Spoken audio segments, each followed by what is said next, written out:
Alors grâce à ma chaîne YouTube et donc grâce à vous, et je vous en remercie encore, j'ai la chance durant toute l'année de pouvoir tester et essayer différents types de drones.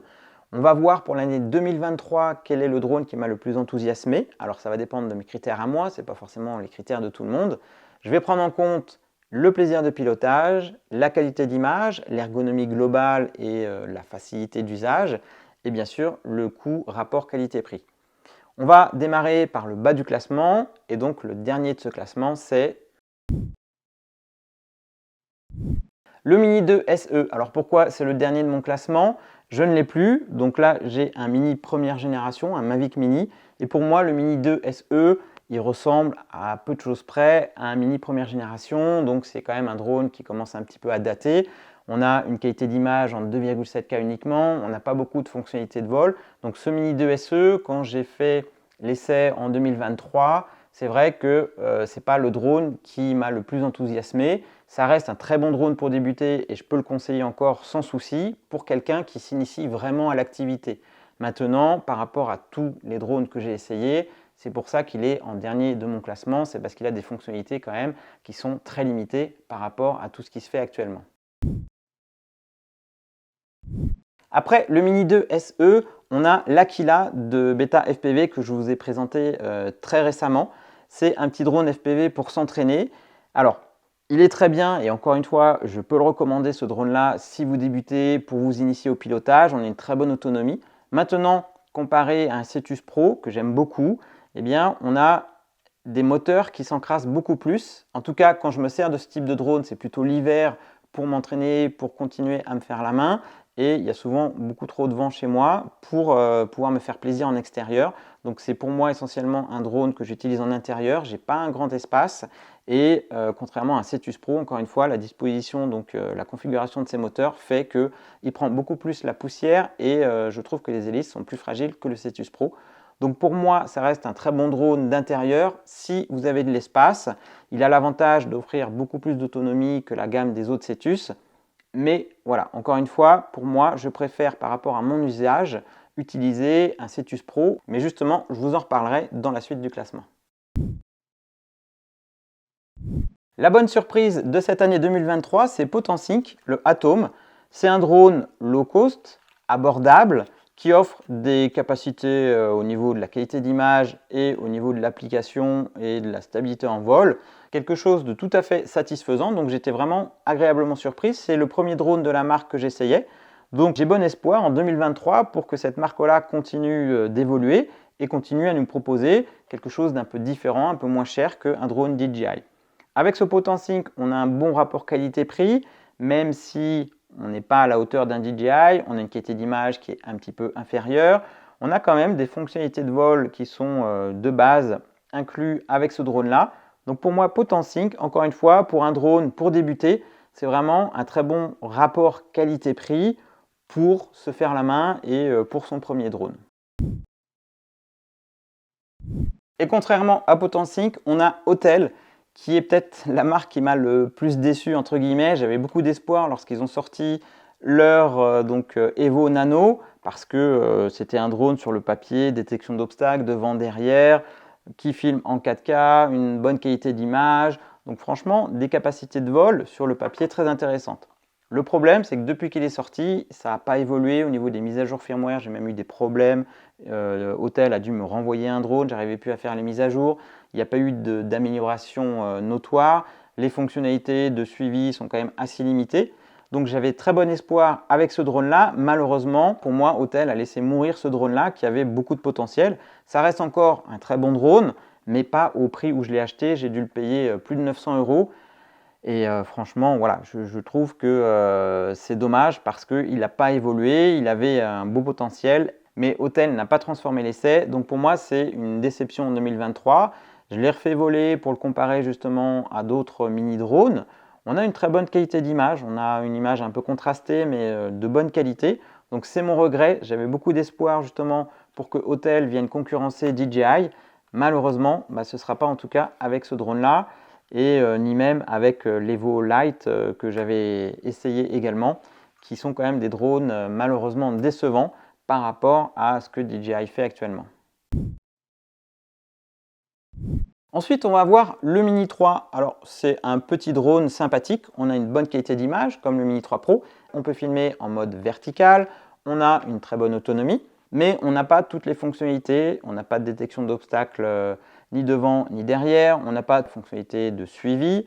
Donc ce Mini 3, j'ai l'impression qu'il a du mal un peu à prendre sa place entre la gamme des Mini 2 SE qui vont être les drones moins chers pour débuter et le Mini 3 Pro qui commence à se trouver à des prix raisonnables depuis que le Mini 4 Pro est sorti. Pour moi, je pense que ça vaut le coup de mettre un petit peu plus cher pour avoir un Mini 3 Pro. Ou alors, si vraiment vous souhaitez débuter à ce moment-là, il vaut mieux débuter avec un Mini 2 SE pour pas cher. Si vous souhaitez juste faire des images, à ce moment-là, le Mini 3 pourra convenir. Alors, je vous en avais parlé tout à l'heure, la gamme des Cetus, ça c'est le Cetus Pro. On a le Cetus X qui est un petit peu plus grand, un petit peu plus puissant. Mais pour moi, le Cetus Pro, c'est vraiment le drone que j'utilise tous les hivers, je le ressors.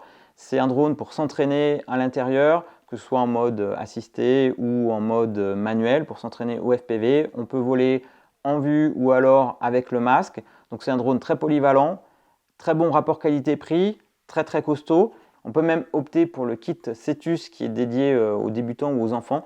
Justement, à chaque fois que je sors mon Cetus Pro, les enfants, eh bien, ils me réclament tout le temps leur petit Cetus à eux, qui est beaucoup plus simple, mais qui permet de se faire la main et qui est aussi résistant. On n'a pas beaucoup d'autonomie, mais il suffit d'avoir 2-3 batteries pour se faire plaisir.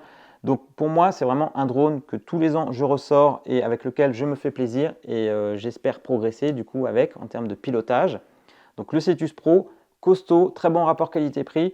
Pour moi, même si avec le masque, ce n'est pas vraiment une qualité d'image optimum, pour du vol en intérieur, ça reste pour moi le très bon outil. Si vous souhaitez vous mettre au FPV en 2023 ou en 2024, le Cetus Pro, ça reste une valeur sûre. Alors je ne sais pas si je vous le présente encore, c'est un drone qui commence à dater, mais j'ai quand même volé pour faire des tests, pour faire des mises à jour, des essais, notamment avec les nouveaux masques, les Goggles 2, les Goggles Integra.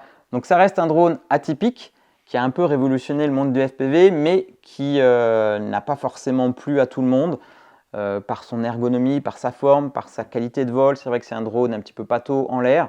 Ça reste quand même un drone FPV avec lequel on peut voler sereinement et on a toutes les assistances d'un drone stabilisé DJI, le retour à la maison. On peut voler en mode manuel ou en mode stabilisé. On a un retour vidéo très qualitatif. Maintenant, ce qui pêchait un petit peu avec ce drone-là, c'est la qualité d'image. C'est vrai qu'on est sur un capteur qui commence un petit peu à dater et pour avoir une belle qualité d'image, moi je mettais toujours une GoPro dessus. Donc ça fait un drone un peu lourd, pas forcément prévu pour ça et qui n'est pas très agréable à piloter. En revanche, c'est très sécurisant. Si vous avez un petit peu peur de perdre votre drone par rapport à un drone FPV, c'est vrai que la stabilisation, la fiabilité GPS du drone DJI FPV, c'est quand même quelque chose d'assez sécurisant quand vous volez et quand vous débutez en FPV. Donc c'est un bon drone, mais malheureusement, il date un petit peu et j'espère vivement qu'en 2024, DJI va nous sortir la version 2 ou alors un drone FPV avec une très bonne qualité d'image et surtout un plaisir de pilotage qui nous permettent donc de nous faire plaisir tout en ayant un vol en sécurité. Ça aussi, c'est une bonne surprise en 2023, c'est le Hover X1. C'est un drone qu'on ne pilote pas avec une radiocommande, puisqu'il se pilote tout seul, c'est des vols pré-programmés, c'est plutôt un drone type selfie qui est fait pour se prendre soi, mais c'est pour moi un concept qui est assez intéressant. Alors certes, on a une qualité d'image qui est vraiment pas très bonne, ça c'est ce que je dis dans mon test. C'est dommage parce que en termes de vol, c'est assez efficace, que ce soit pour du suivi, pour des modes selfie, pour des prises de vue, sans forcément devoir sortir un gros drone avec une radiocommande et devoir le piloter. Là, c'est accessible à tout le monde. Ça permet de faire des prises de vue aériennes vers soi, tout en ayant un drone qui est relativement résistant. Il a résisté à plusieurs chocs, il est petit et il se transporte très facilement. Malheureusement, il est quand même assez cher pour ce que c'est, notamment en termes de qualité d'image. Ce n'est pas au niveau d'un drone DJI ou même de tous les drones que je vous ai présentés précédemment qui font de la prise de vue. Donc c'est un peu dommage, je trouve. Si Hover continue sur sa lancée avec une bonne qualité d'image et améliore la qualité de son capteur, ou alors même si DJI se lance dans ce créneau-là, ça peut être intéressant. Donc pour moi, c'est un concept très intéressant et surtout, encore une fois, ça permet de voir quelque chose de nouveau, même si le concept avait déjà été vu une ou deux fois par des concurrents. Ça reste quelque chose de prometteur et j'espère que Hover va continuer à nous proposer des choses un petit peu différentes. Donc ce Hover X1, un peu cher, qualité d'image pas top, mais le concept m'a beaucoup plu et j'ai bien aimé faire ce test-là. Alors là, je vous présente un best-seller. Pour moi, le Mini 3 Pro, ça reste un très bon drone, rapport qualité-prix, même encore actuellement, alors que le Mini 4 Pro est sorti. Le Mini 3 Pro reste moins cher et a des capacités en termes d'image qui sont quasiment équivalentes. On a le même capteur, on a un drone, alors certes, qui n'a pas la détection d'obstacles omnidirectionnelle, mais rapport qualité-prix, on a un mini drone, donc un drone de moins de 250 grammes, donc en termes de réglementation, en termes de transport, de voyage, c'est un drone idéal. Détection d'obstacles devant, derrière, au niveau de la sécurité, en fonction de votre expérience, c'est quelque chose qui est appréciable. On a la fonctionnalité de suivi et on peut filmer donc en mode horizontal ou vertical. On a une bonne autonomie. On a un drone qui est facile à prendre en main. On peut l'utiliser avec une radiocommande avec écran ou alors avec votre smartphone avec la radiocommande de base. Donc pour moi, très bonne qualité d'image. À partir de cette génération de drones, de capteurs, je trouve qu'au niveau de la qualité d'image, on n'a vraiment plus à se soucier, surtout si c'est pour les réseaux sociaux. On n'a plus de la bouillie de pixels, on a vraiment quelque chose de qualitatif, que ce soit en vidéo ou en photo. Donc pour moi, le Mini 3 Pro, ça reste vraiment un drone que je vous recommanderais quoi qu'il arrive. Vous pouvez y aller les yeux fermés. Si ça correspond à votre budget, eh bien, on aura un très bon compromis en termes de qualité d'image, fonctionnalité. Pour moi, le Mini 3 Pro, ça restera une référence. Même si certains pouvaient se plaindre en termes de portée, en vol, en vue, en respectant la réglementation, moi, j'ai jamais eu de problème en termes de réception. Maintenant, si vous voulez, dans des pays où on peut voler hors vue et si effectivement on a besoin d'une portée optimum, c'était un petit peu ce qui pêchait avec ce drone-là en fonction de la radiocommande que vous utilisiez. Avec le Mini 4 Pro, ça a été résolu. Maintenant, ça reste quand même un super drone, ce Mini 3 Pro. Alors là encore, ce n'est pas un modèle 2023. Alors c'est toujours un modèle DJI, hein, je suis désolé, mais c'est vrai que déjà ils ont sorti énormément de modèles en 2023, mais ça reste aussi une référence en termes de concurrence. Moi j'aimerais bien qu'il y ait d'autres marques qui arrivent sur le marché. Malheureusement, ils ne sont pas à la hauteur et force est de constater que même ce R2S, même s'il commence un petit peu à dater, ça reste pour moi le meilleur compromis en termes de capacité de vol. On va dire que c'est vraiment le bon compromis. C'est un drone qui est un peu plus lourd qu'un Mini et donc on a une meilleure résistance au vent, on a des moteurs un petit peu plus puissants, des hélices un petit peu plus grandes. On a une autonomie tout à fait satisfaisante, un capteur 1 pouce qui est pour moi très intéressant en vidéo mais également en photo. Vous êtes beaucoup à me poser la question, vous hésitez entre un R2S, un Mini 3 Pro. Au niveau de la photo, je privilégierais le capteur 1 pouce du R2S. En vidéo, on a une définition d'image en 5K, donc qui est plus élevée qu'un drone mini. Le petit inconvénient, ça va être au niveau de la batterie, on n'a pas de recharge USB-C, donc il va falloir se trimballer tout le temps avec son chargeur 220 volts ou alors un chargeur allume-cigare. Et en termes de réglementation, eh bien, en 2023-2024, on est avec un drone maintenant qui n'a pas de classe, en tout cas au moment où j'enregistre cette vidéo. Et donc du coup, il faut respecter une distance par rapport aux habitations de 150 mètres puisqu'il n'est pas donc classé CE drone.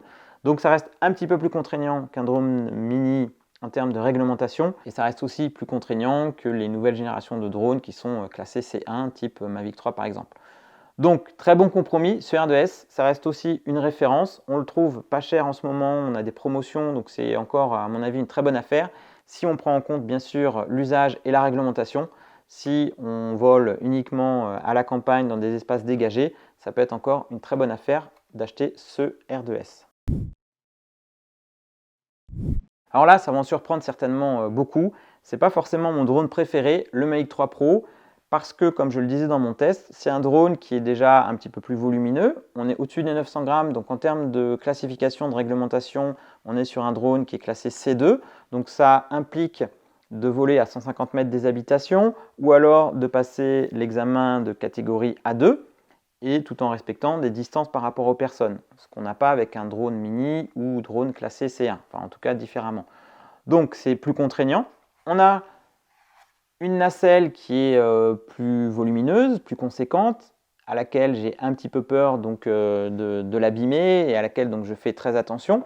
Donc quand j'utilise ce Mavic 3 Pro, je suis plus concentré et je m'autorise peut-être moins de choses que je pourrais le faire avec un drone type R3 ou Mini 4 Pro par exemple.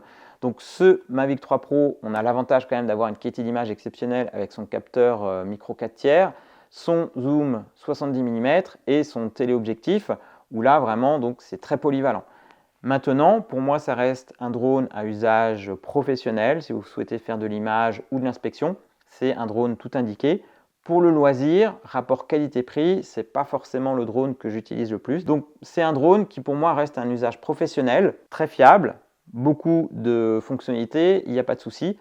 Mais ce n'est pas un drone que je recommanderais pour le loisir si vous n'avez pas forcément l'usage des trois objectifs équipés sur ce drone-là, parce qu'il est plus contraignant en termes de poids, en termes de réglementation, et il a un coût quand même assez élevé. En plus, pour profiter au maximum de ce drone-là, je l'utilise avec la RC Pro.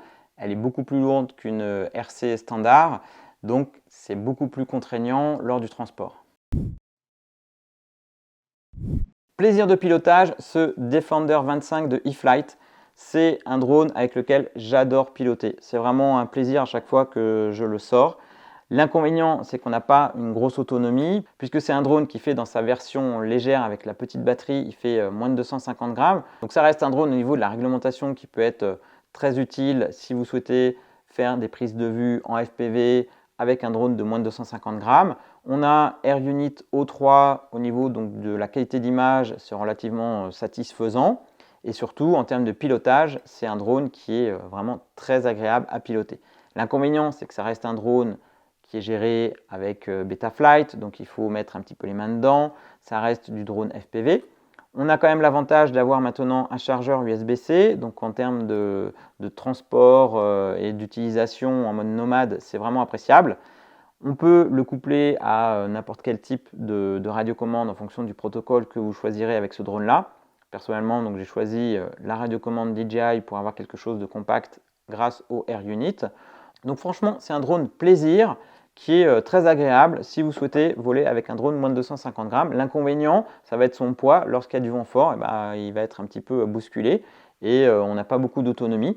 Donc pour moi, ce Defender 25, ça reste un très bon drone. Compromis, rapport, qualité d'image, prix, poids, encombrement, réglementation, plaisir de pilotage, ça reste un très bon choix.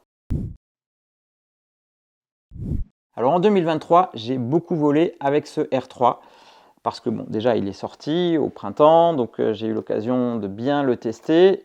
J'ai pu voler dans différentes conditions et c'est vrai qu'il a l'avantage d'avoir une très très bonne autonomie. C'est un drone avec lequel on peut dépasser les 30 minutes de vol, donc quand vous avez 2-3 batteries avec vous, ça vous laisse quand même largement de quoi faire.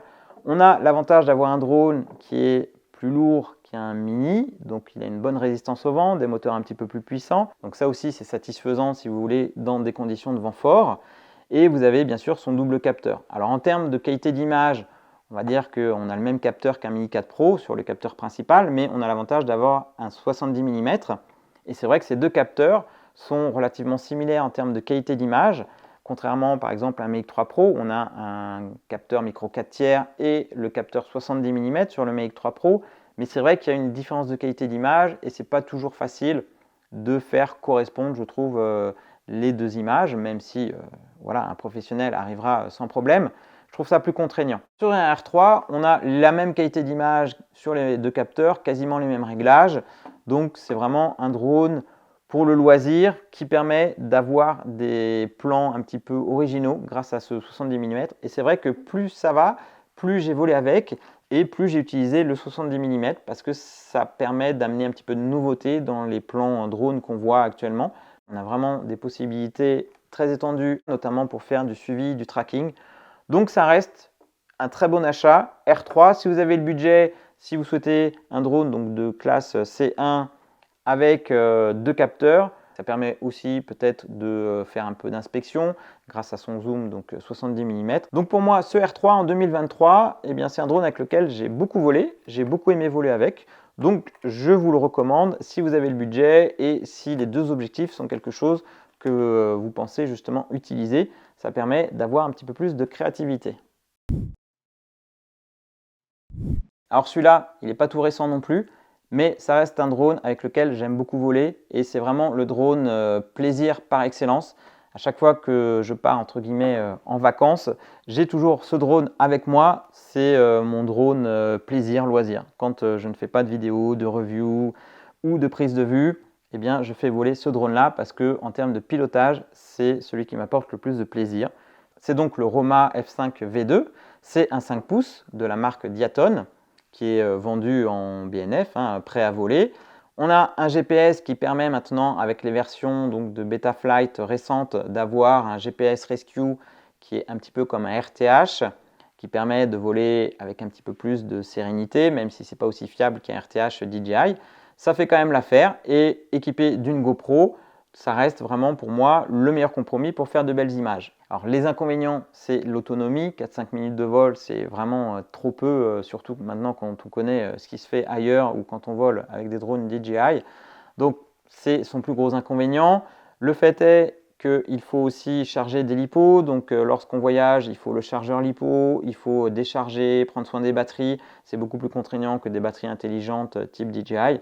Donc c'est beaucoup plus de mise en œuvre, de réglage et il faut faire plus attention lorsqu'on utilise ce type de drone-là.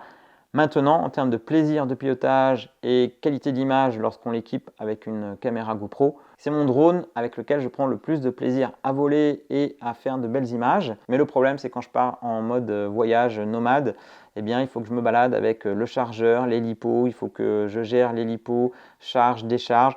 Donc ça reste quand même très très contraignant à l'usage. Parfois, j'avoue que j'ai la flemme de tout préparer et lorsque je pars plusieurs jours en camping-car, eh ben, je préfère prendre un Avata par exemple parce que c'est beaucoup plus simple, beaucoup plus facile d'usage. Donc malheureusement, c'est un drone qui à l'usage est un petit peu plus contraignant, mais dommage parce qu'en termes de plaisir de pilotage, ça reste encore un de mes drones préférés. Et dans le haut du classement, on a le DJI Avata. Pour moi, ça reste un très bon compromis global. On n'a pas forcément la meilleure qualité d'image, on n'a pas forcément le meilleur feeling, le meilleur comportement en termes de pilotage, mais ça reste globalement quelque chose de très efficace, de très plaisant, de très solide, robuste. On a une bonne autonomie pour un drone FPV avec des batteries qui se rechargent facilement. Donc globalement, en termes d'usage, d'ergonomie, c'est très appréciable. On a un drone qui bénéficie de la technologie retour à la maison, vol stabilisé ou non, vol en manuel, on peut l'utiliser avec le motion controller. Donc c'est quelque chose qui est très polyvalent pour les débutants, pour les intermédiaires, pour les professionnels. On peut voler en intérieur, en extérieur. Alors même si ça ne remplacera pas un drone stabilisé, avec ce drone-là, on peut quand même faire des plans variés et surtout s'amuser en fonction du niveau de chacun. Donc c'est vraiment un drone très polyvalent et pour moi très complet, un rapport qualité-prix très appréciable. Donc c'est un drone avec lequel je prends plaisir à voler. C'est un drone qui permet de faire des images correctes. C'est peut-être pas forcément aussi qualitatif qu'une bonne GoPro bien réglée, mais ça reste quand même exploitable. Et surtout, on peut le piloter encore une fois, donc que ce soit en mode manuel, en mode stabilisé, avec le motion controller, il y a vraiment de quoi s'amuser. Donc pour moi, ça reste un très très bon drone avec lequel j'ai pris plaisir en 2023. Alors, il n'est pas exempt de défauts, on a toujours ce décrochage lorsqu'on fait un virage sur le yo un peu trop rapide. DJI a corrigé, enfin a pallié un petit peu avec une mise à jour. Ça reste un de ses plus grands défauts. Donc j'espère qu'en 2024, DJI va nous sortir la version 2 de ce DJI Avata avec un drone peut-être un petit peu plus puissant et une qualité d'image améliorée, peut-être avec OcuSync 4 pour encore progresser. Ça s'est joué à peu de choses pour qu'il soit encore à la première place en 2023. Deuxième position de ce classement 2023, le Mavic 3 classique. Alors, ça peut paraître bizarre comme choix, mais je trouve qu'il est plus simple de transport qu'un Mavic 3 Pro. On a une très bonne qualité d'image avec ce capteur micro 4 tiers, que ce soit vidéo, photo. C'est vraiment un drone, si je choisis la qualité d'image, c'est le Mavic 3 classique que je vais prendre. On a l'avantage d'avoir un drone de classe C1, moins contraignant qu'un drone de classe C2 comme un Mavic 3 Pro par exemple. On n'a pas le zoom comme on aurait pu l'avoir sur un Mavic 3, mais on s'en sort très bien sans. Pour moi, c'est vraiment le drone idéal en termes de rapport qualité-prix pour une qualité d'image, photo, vidéo, encore une fois, détection d'obstacles, On a toutes les fonctionnalités de vol intelligentes. Pour moi, ce Mavic 3 classique, c'est un des meilleurs rapports qualité-prix pour faire de la bonne qualité d'image. Donc son capteur micro 4 tiers, ça reste une référence. Bien sûr, on n'a pas les téléobjectifs qu'on peut avoir sur d'autres drones, mais justement, ça reste quelque chose d'assez simple au niveau de l'usage. On a une bonne autonomie, pas mal de fonctionnalités. On a les fonctionnalités de suivi et de mission Waypoint par exemple. Il peut fonctionner avec la DJI RC ou la RC Pro pour avoir un très bon retour vidéo. Donc pour moi, c'est un des drones qui m'a accompagné pas mal de fois en 2023 dans le but de faire des belles images. C'est avec ce drone-là justement que j'ai choisi. Ça me permet de marcher sans trop m'encombrer, d'avoir quelque chose qui est un bon rapport poids-encombrement tout en ayant une très très bonne qualité d'image. Et donc la première place de ce classement 2023, en tout cas pour ce qui me concerne, vous l'aurez deviné, vous ne l'avez pas encore vu dans ce classement, donc vous vous doutez bien que c'est le Mini 4 Pro. Alors, ce n'est pas forcément celui avec lequel j'ai le plus volé cette année. Bon, il est sorti en fin d'année, mais quand même. Mais ça reste quand même pour moi le drone le plus impressionnant en termes de capacité technologique. On a un drone moins de 250 grammes, donc en termes de réglementation, c'est ce qu'il y a de plus appréciable et de moins contraignant. On a un drone avec une très bonne qualité d'image. C'est le même capteur que sur le Mi 3 Pro avec un traitement numérique un petit peu optimisé. Donc on a encore une meilleure qualité d'image, surtout en basse lumière, une plage dynamique qui est relativement appréciable. On peut filmer en mode horizontal ou en mode vertical. On a la détection d'obstacles omnidirectionnelle, donc on peut se déplacer et avoir une relative sécurité par rapport à ça. On a pas mal de fonctionnalités. On a les waypoints qu'on avait uniquement sur la gamme des Mavic 3 il n'y a pas si longtemps que ça. Donc là, on a des fonctionnalités, on a le mode de suivi de vol intelligent et avec les dernières mises à jour qu'on a eu très récemment, on a vraiment un drone qui est franchement impressionnant en termes de fonctionnalités. Donc on est quand même loin des Mavic Mini première génération qui pesaient moins de 250 grammes mais qui étaient complètement épurés. Et bien là, on a le même poids, on a un drone un petit peu plus grand avec des hélices un petit peu plus longues qui résiste relativement bien au vent malgré son faible poids, tout en ayant des fonctionnalités impressionnantes. Tout ça dans moins de 250 grammes. On a également plus de 20 minutes d'autonomie, donc ça reste quand même quelque chose d'assez impressionnant. Il est classé donc C0. Quand on voit ce que la concurrence a pu faire, notamment avec le Upsan Zino Pro ou même l'Autel Evo Nano que je vous ai présenté tout à l'heure, et bien là, DJI marque bien quand même sa dominance par rapport à la qualité d'image, aux fonctionnalités embarquées de ce drone-là, tout en ayant quelque chose de vraiment très fiable, de très stable. C'est un drone idéal pour voyager, il ne prend pas de place. On a des batteries qui peuvent se recharger en USB-C, ça ne prend pas trop de temps. On peut le piloter avec une RC avec écran ou avec la RC standard couplée à un smartphone. On a la technologie donc OcuSync 4 qui est meilleure que la version qu'on pouvait avoir sur le Mini 3 Pro en termes de portée. On a quelque chose d'un petit peu plus solide, un petit peu plus fiable. Au niveau du retour vidéo, on n'a pas de perte de connexion ou de liaison. Donc franchement, c'est pour moi une prouesse technologique, ce Mini 4 Pro. Alors, même s'il coûte une somme, c'est sûr, en fonction du pack que vous allez choisir, ça reste quand même quelque chose qui est relativement correct par rapport à tout ce qu'on peut faire avec ce drone-là.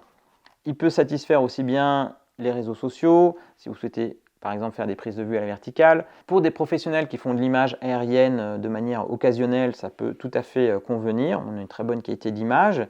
On a pour le loisir le mode suivi avec toutes ses capacités, que ce soit pour faire de la randonnée, du VTT. On a un mode de suivi intelligent qui est quand même vraiment très poussé pour un type de drone de cette taille-là. Donc c'est pour ça que pour moi, ce DJI Mini 4 Pro, ça restera le drone de l'année 2023, même si en 2024, je pense qu'il va être encore présent sur le marché et qui va bien faire parler de lui parce que voilà, ça reste quand même une référence en la matière. C'est quelque chose d'assez impressionnant. Ce Mini 4 Pro, il remporte donc mon trophée du meilleur drone de l'année 2023. N'hésitez pas à me dire ce que vous en pensez dans les commentaires. Je vous souhaite à tous de bonnes fêtes de fin d'année, une très belle année 2024 et je vous dis à très bientôt avec ce petit Mini 4 Pro.